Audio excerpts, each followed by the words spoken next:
A menina brasileira... Um país rico, desenvolvido, com alto nível de renda e de educação, entre seus 8 milhões de habitantes. Mesmo assim, já surgiram perto de 2.000 pessoas infectadas pelo vírus da AIDS no país. E entre elas, quase 200 casos da doença já em ação. Um exemplo claro de que AIDS não poupa ricos e privilegiados ao se espalhar pelo mundo, ao contrário de outras epidemias menos famosas.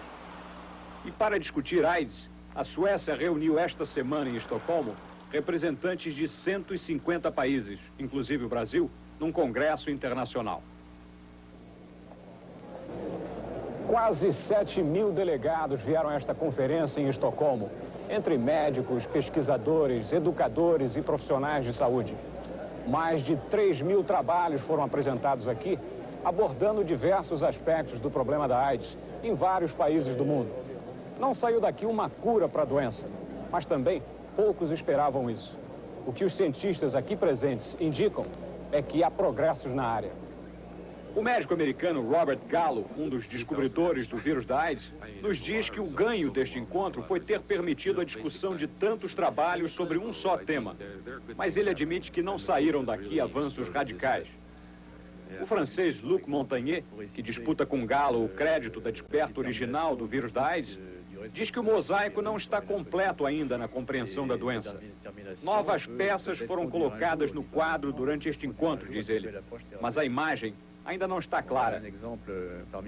Médicos e profissionais de saúde brasileiros que vieram a Estocolmo concordam que não saiu da conferência qualquer resultado espetacular, mas deu para extrair algum saldo. Essa doença, essa infecção não veio para cá para passar um período de férias e depois desaparecer. A AIDS está conosco, passa a fazer parte da humanidade, como todas as outras doenças infecciosas que nós já tivemos e que não foram erradicadas até hoje, com exceção da varíola, independente de haver vacina ou de não haver. Nós não temos, mais uma vez, vacinas e medicamentos, e a única coisa que nós podemos fazer é ensinar as pessoas a como não adquirir o vírus da AIDS. A comunidade científica reunida em Estocolmo confirmou que ainda não existem perspectivas de cura dos 96.000 casos de AIDS já registrados no mundo. O tratamento, sim, mostra sinais de avanço, mas ainda como paliativo apenas, retardando a multiplicação do vírus destruidor ou combatendo as doenças paralelas que ele provoca. O AZT foi ratificado no encontro como o remédio mais eficaz para diminuir o progresso da doença, apesar dos efeitos colaterais, como a anemia. O canadense Fausto Iochelli pegou AIDS há 3 anos. Ele vem se tratando com AZT e obtendo bons resultados, sem efeitos colaterais. Sente-se bem o bastante para ter vindo a Estocolmo cobrar uma participação maior de aidéticos em encontros desse tipo.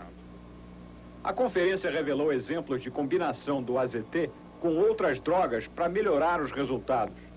A mais promissora delas, citada em Estocolmo, é Dextran, atualmente sendo aplicada de forma experimental em pacientes aidéticos em São Francisco, na Califórnia.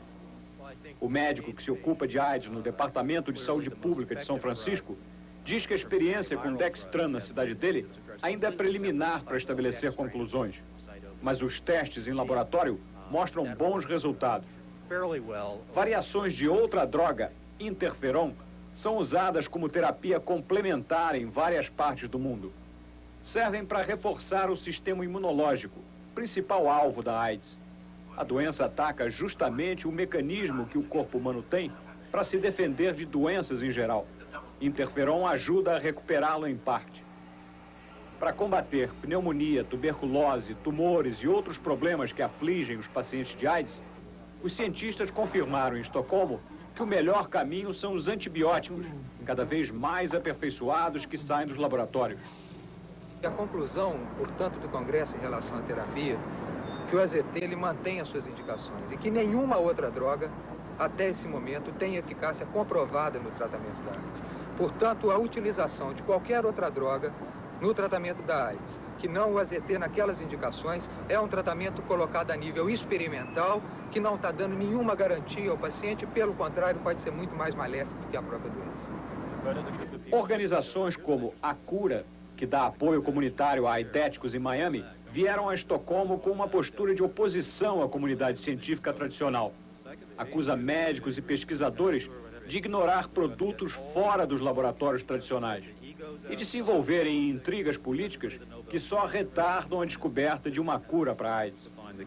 Organizações homossexuais que participaram do encontro como observadores protestaram contra o descaso de médicos, cientistas e organizadores do Congresso com o aspecto gay do problema da AIDS. Eles dizem que são as principais vítimas da doença e insistem em ter voz ativa em fóruns desse tipo. Médicos e pesquisadores que ouvimos durante o encontro reconhecem que, diante de uma doença sem cura, pacientes exigem mais dos profissionais de saúde e querem o direito de tomar qualquer substância de que ouvem falar bem. Mas a ética e a lei proíbem receitar qualquer produto sem conhecer direito seus efeitos. Dizem ainda que não adianta criar falsas expectativas com tratamentos não comprovados. Se o tratamento da AIDS avançou pouco, menos ainda progrediu a busca de uma vacina para a doença. O francês Daniel Zaguri, que num gesto ousado há 2 anos se auto-inoculou com uma vacina de fabricação própria, garante que está se sentindo bem de saúde, mas admite que é muito cedo para se falar de resultados práticos na criação de uma vacina anti-AIDS. O que ficou bem claro aqui no Congresso é o seguinte: tem muita vacina preparada, muita vacina em tentativa de funcionar, mas não tem nenhuma expectativa que talvez nos próximos 10 anos, exista uma vacina que seja confiável para aqueles que não estão infectados. A dificuldade na obtenção de uma vacina é que o vírus da AIDS vai se modificando conforme se tenta atacá-lo. Quando se chega perto de resolver o problema, disse um cientista aqui, o próprio problema muda. O Dr. Montagnier, do Instituto Pasteur de Paris, diz que não vê motivos para otimismo a curto prazo na busca de uma vacina. Mas a longo prazo, diz ele, a ciência chega lá. Só não quer definir o que considera longo prazo. Sem cura nem vacina, resta a prevenção contra a doença. O uso da camisinha foi pregação constante em Estocolmo, com demonstração prática de que o produto resiste bem à expansão mais exagerada. Vídeos educacionais promovem o uso de preservativo como forma ideal de proteção anti-AIDS.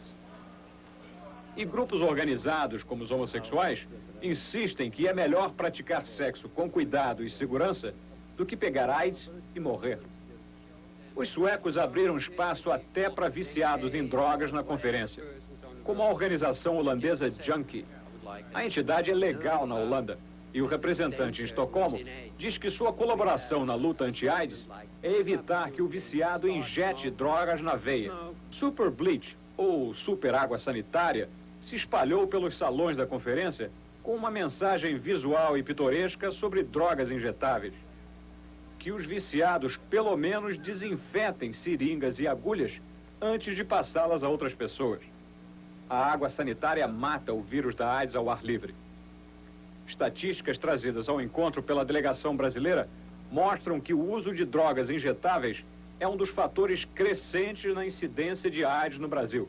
O Brasil tem uma posição bastante tradicional nessa área, que é de não encarar realisticamente o problema. Nós não vamos poder, com mensagens de rádio e televisão, evitar o consumo das drogas. Mas nós podemos atacar o problema sendo realísticas e procurando identificar pessoas que sejam usuários de drogas para trabalhar conosco e levar essa informação. Eu acho que é isso o segredo de qualquer programa educativo no Brasil, que tem que ser contínuo, não esporádico, para que ele tenha sucesso. O plenário da conferência exibiu um filme sobre AIDS no Brasil, país exemplo de disseminação generalizada da doença. 3.100 casos comprovados de AIDS. Mais homens do que mulheres. Metade entre os homossexuais. Os números são do Ministério da Saúde. A infecção por transfusão de sangue permanece grave no Brasil, onde a qualidade do produto obtido ainda deixa a desejar, segundo os próprios especialistas brasileiros. No que deverá contribuir para uma melhoria do quadro, um médico paulista apresentou um trabalho inovador sobre sangue no Congresso de Estocolmo. Ele isolou no sangue uma proteína que ajuda a identificar a presença do vírus da AIDS no organismo mesmo quando os testes tradicionais dão resultados negativos. Quer dizer, então, que o sujeito que faz um teste tradicional de AIDS e dá negativo, isso não significa que ele não esteja com o vírus? Exatamente. É bem conhecido que a partir de uma infecção pode demorar semanas ou meses até que o indivíduo forme um anticorpo e seja, portanto, detectado. Isso porque o teste só detecta o anticorpo e não o vírus. Perfeito. O teste corriqueiro só detecta o anticorpo. Os médicos brasileiros dizem que saem de Estocolmo sem curas milagrosas, mas convencidos de que podem ajudar pacientes aidéticos a amenizar o sofrimento. Querem envolver a comunidade no problema da AIDS e, sobretudo, educar a população para se proteger. E o básico, que me parece, para passar mesmo para a população, é o seguinte: a AIDS só se pega através de contato sexual e sangue. Não há outra forma, não há nada mágico. E a gente aprendendo a como lidar com essas situações, se está livre do vírus AIDS. Acho que isso é o mais importante de tudo. Vocês vão ver agora, com exclusividade, um filme que mostra pela primeira vez a destruição das células do organismo humano pelo vírus da AIDS. Um filme feito pelo governo francês, com a colaboração de centros científicos importantes, como o Instituto Pasteur, a Universidade de Paris e a Universidade de Zurique, na Suíça. Esta semana, o filme foi mostrado em sessão fechada à comunidade científica reunida na Suécia. E agora vai ser usado por pesquisadores do mundo inteiro como um importante documento na luta contra a AIDS. O filme começa mostrando a nossa corrente sanguínea. É no sangue e também no esperma e nas secreções vaginais que encontramos o vírus da AIDS. As células infectadas que circulam no sangue espalham o vírus por todo o organismo. E a doença é mortal porque ataca justamente as células que funcionam como sentinelas do organismo. As células que garantem nossas defesas naturais. Agora o filme mostra como funciona este mecanismo de defesa. Um verdadeiro trabalho de equipe. Os linfócitos, ou glóbulos brancos, se dividem quando reconhecem uma substância nociva ao organismo. E depois se multiplicam numa velocidade espantosa até formar um verdadeiro exército de linfócitos, todos capazes de lutar contra o inimigo comum.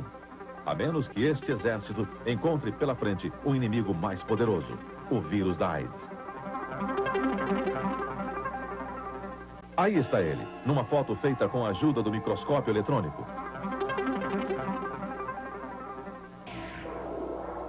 Com a ajuda de computadores, foi possível reproduzir o esquema do vírus. Estas serpentinas vermelhas são o cérebro do vírus. É aqui que fica todo o programa genético dele. O centro genético é protegido por uma capa, que existe em todo tipo de vírus, como de uma gripe comum, por exemplo. O computador vai mais longe e mostra que a cápsula protetora é formada por proteínas arrumadas de uma forma bem geométrica. Normalmente, os cientistas usam estas proteínas externas para fabricar uma vacina específica contra o vírus. Mas no caso da AIDS, a situação é bem mais complicada. O centro protetor é recoberto por uma outra membrana e o vírus fica parecido com uma coroa dentada. Com a ajuda desta camada, o vírus se agarra à superfície do glóbulo branco. E depois, como vemos aqui no microscópio eletrônico, penetra à força numa célula. Durante a invasão, frequentemente, o vírus perde a camada protetora. Só o núcleo permanece dentro do glóbulo invadido, muitas vezes durante anos e anos. Cedo ou tarde, acontece o pior. A célula contaminada passa a fabricar cópias do vírus, muitas cópias. E quando deixa a célula, o vírus volta a se proteger com a membrana dentada. Centenas de vírus deixam a superfície do glóbulo branco infectado, todos com o mesmo poder de se autorreproduzir. Muitas vezes, o vírus fica colado na superfície da célula doente, e as células sadias mais próximas acabam sendo contaminadas. Esta foto mostra um linfócito gigante atingido pela AIDS. Dá para ver que os vírus, estes pontos mais escuros, estão se reproduzindo às centenas.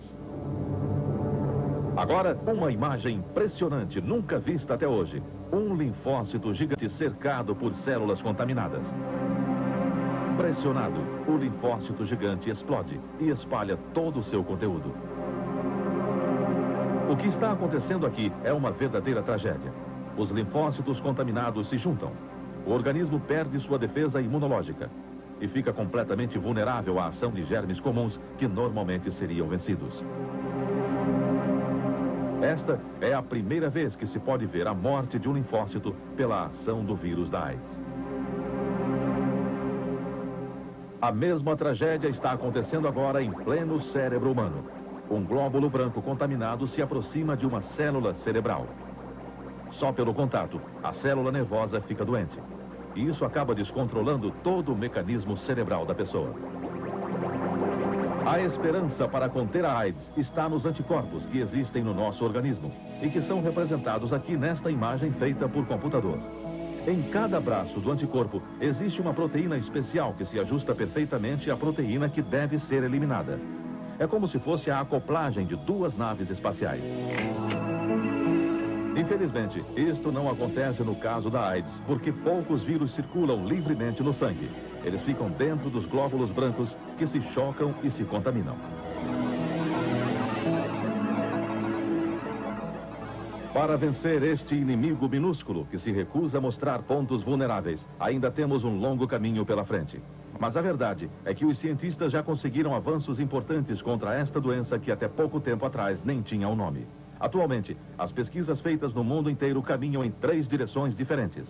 Bloquear a entrada do vírus nas células, impedir a reprodução do vírus, ou então reforçar as defesas naturais do organismo.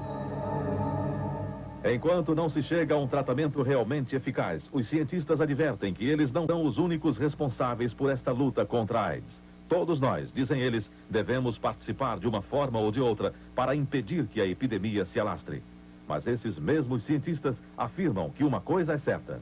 No final, como sempre aconteceu na história da humanidade, quem vai ganhar esta guerra é a inteligência humana, a medicina, a ciência.